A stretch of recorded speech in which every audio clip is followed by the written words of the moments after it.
Allez, coucou tout le monde et bienvenue sur la chaîne d'Alain. Aujourd'hui, je vais vous présenter ma petite collection d'Opinel en manche en hêtre. Et un petit bonus avec quoi je les affûte. Voilà. Donc, et ça sera ma dernière vidéo pour un petit moment, si vous voulez, pour cause, je vais me faire opérer mercredi matin de la main gauche. Donc, pour l'instant, elle sera inutilisable. C'est attends, je reprends le travail. Donc, ça peut varier entre 3 semaines, un mois, voire un mois et demi. Voilà. Donc, je vous souhaite quand même un bon visionnage et à tout de suite pour la vidéo. Donc, on va commencer par le numéro 10, mon champ être, qui est pas trop mal. Il y a quelques petits vénages qui sont assez sympas. Et c'est le modèle tire-bouchon. Je peux l'ouvrir à l'arrière, mais bon, vous savez ce que c'est qu'un opinel, hein, bien sûr, comme d'hab. Voilà. C'est pour les grosses pognes. Hein. Donc, voilà pour celui-là. Donc, on va mettre assez haut. Il faut mettre toute la collection que j'ai, bien sûr. Ensuite, le numéro 9. Lui, il a un beau petit nu juste là. Hein. Quelques veinages ici aussi. Qui est sympa aussi, bien sûr. J'ai beaucoup plus d'opinel en manchette que les autres en fin de compte. C'est un choix, mais bon, voilà. Je le trouve assez sympathique celui-là. Et c'est pas souvent qu'on en trouve justement avec des veinages sur les manches en hêtre. Ensuite, le numéro 8. Celui-là, vous le connaissez déjà. J'ai déjà fait voir dans les précédentes vidéos.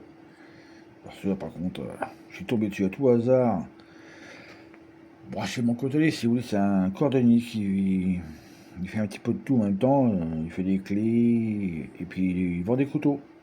Donc, comme entre autres des opinels. Là, cette série-là en marchand à être, carbone ou inox. Ensuite, il vend des Mora, des Zerman, des Victorinox, des couteaux Herbert, etc. etc. J'en passe parce que j'en oublie, bien sûr. Et voilà le vénage qu'il y a sur celui-ci. Franchement, là, je suis pas déçu sur celui-là. Je crois que ça serait l'un des plus beaux que j'ai. Ensuite, on passe au numéro 7. Bon, celui-là est tout classique. Hein. Sur les 7, pas moyen d'en avoir un avec un beau vénage. Mais bon, on voit quelques petites marques là, mais bon, c'est dans le bois, hein, donc c'est pas moi qui les ai faites. Hein. Voilà pour le numéro 7. Ensuite, un numéro 6. Celui-là aussi, vous le connaissez. Franchement, entre le 8 et le 6, là, les vénages, bouh. C'est vrai qu'on n'en trouve pas souvent, des vénages sur le numéro 6. Les bois, en manche en bois de hêtre, pardon. Je me répète peut-être, mais bon, voilà. Franchement, ils sont vraiment superbes. Voilà, ça c'est un très très vieux, que j'avais plus longtemps. C'est un numéro 5, pardon. Voilà.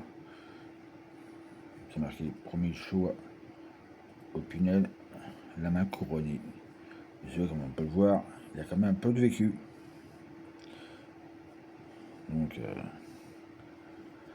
et puis au total, normalement, j'en possède 14.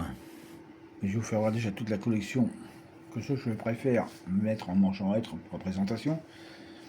Voilà le numéro 4. C'est pareil, hein. Il y a quelques petits veinages, mais bon, très léger celui-là. C'est assez sympa. Hein. Et c'est en lame inox. Non, carbone celui-là, pardon. Pardon. Le 5, le 4, c'est en lame carbone. Tout le restant, c'est en lame inox. Là, le numéro 3, j'ai fait un short dessus, qui a pas trop mal marché d'ailleurs.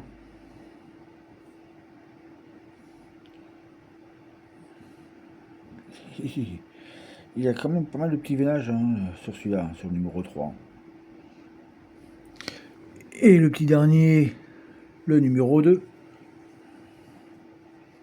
Oui, c'est pareil, hein, il n'y a pas beaucoup de veinage hein, pour un numéro 2. Déjà, c'est assez dur d'en trouver. Maintenant, j'aurais bien essayé de trouver le 1, mais j'en étais tombé sur un lors d'une brocante. Bah, la personne qui vendait ce numéro 1, je vous dis pas le prix qu'elle vendait. Il était à 150 euros. C'est comme du foutage de gueule. On est sur une brocante, on vend pas cher normalement. On est d'accord. Donc, je dis, bah, j'ai pas dit qu'elle allait se faire cuire un œuf, mais je le pensais fort. C'est comme, de toute façon, c'est comme pour la communauté. Hein. De toute façon, maintenant, c'est plus la même que c'était avant. Et puis les gens, ils ont plus rien à foutre de ce qu'on fait. Donc maintenant, c'est toujours le même que je vois, de toute façon. Et puis, ça sera pareil maintenant. Je commenterai les vidéos qui me plaisent. On n'en déplaise à personne. Ensuite, un autre, ben ça c'est en dehors de la collection de 2 à 10, ceux que je préfère bien sûr. Il y a les autres. Et là c'est un numéro 6.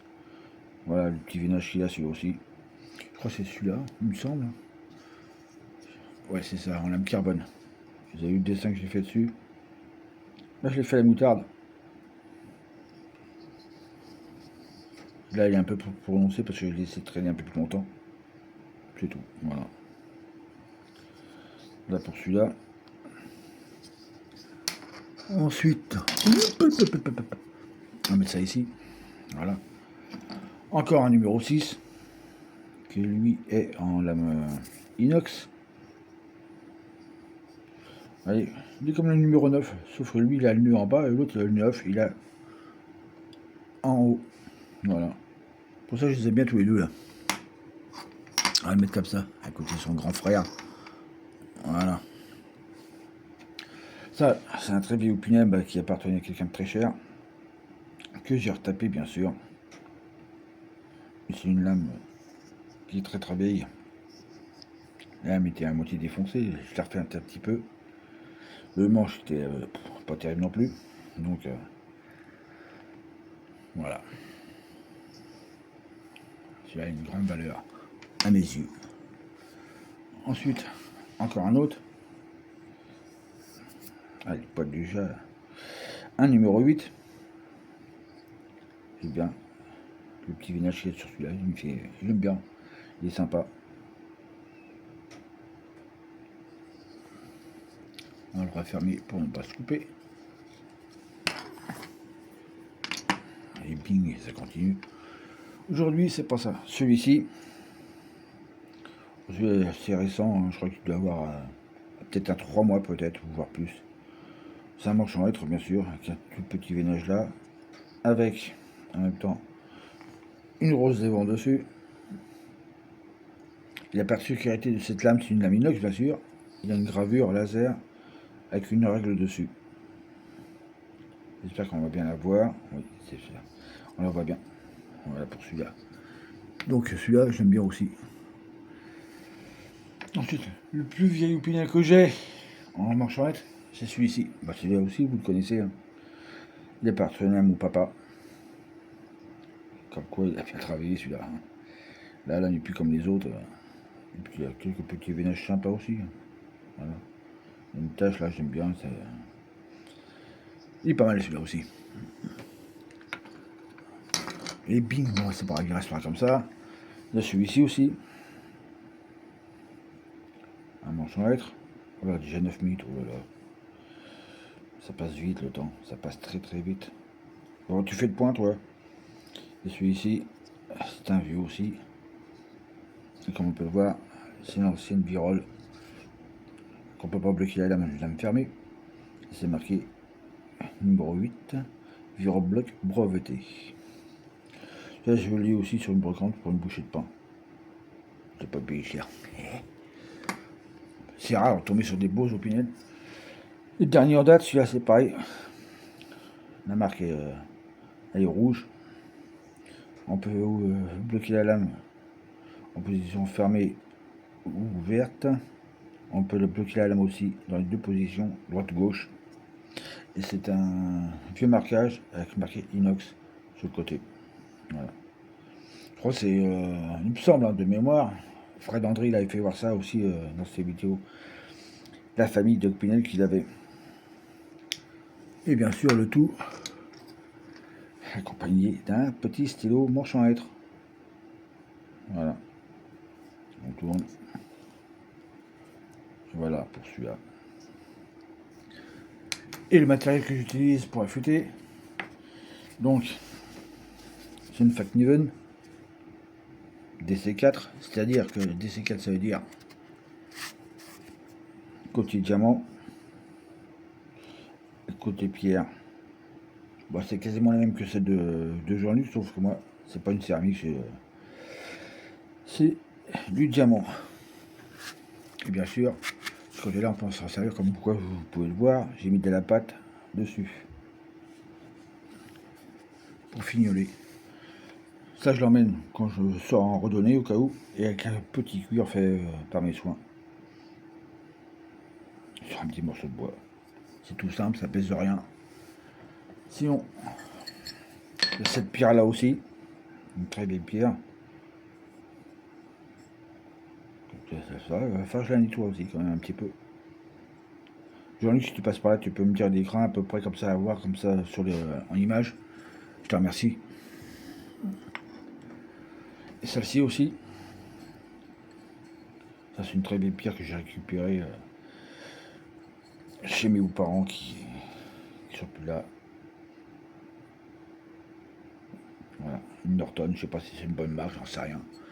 Et puis le grand cuir que j'utilise actuellement pour fignoler, c'est la marque Beavercraft. Un côté super lisse et un côté un peu moins lisse avec de la pâte dessus. Voilà. Là pour mon matos, ah non, j'ai pas fini, pardon, excusez-moi. J'ai encore ça, un vieux fusil. Celui-là, il date, hein. On peut le voir. Hein. Il est pas tout jaune. Je sais pas si ça va bien se voir. On va mettre ça comme ça, puis je m'en fiche. Et le dernier en date, il a à peu près 2 ans celui-là. Voilà. Avec un grain plus grossier. Voilà pour cette vidéo. Pour tous ces commentaires, c'est en dessous, ça se passe bien sûr. Et je me ferai un plaisir de répondre comme d'hab. Bah, je vous dis à très bientôt. Je sais pas quand exactement.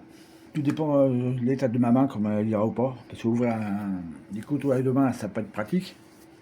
Donc je vous dis à bientôt. Je vous souhaite un très bon week-end. Et puis on se dit peut-être courant décembre. Sinon ça sera janvier. Allez, sur ce, je vous laisse. Restez au chaud, restez couverts. Et puis c'était Alain de la chaîne d'Alain. Ciao, salut, bye bye. Hasta la vista.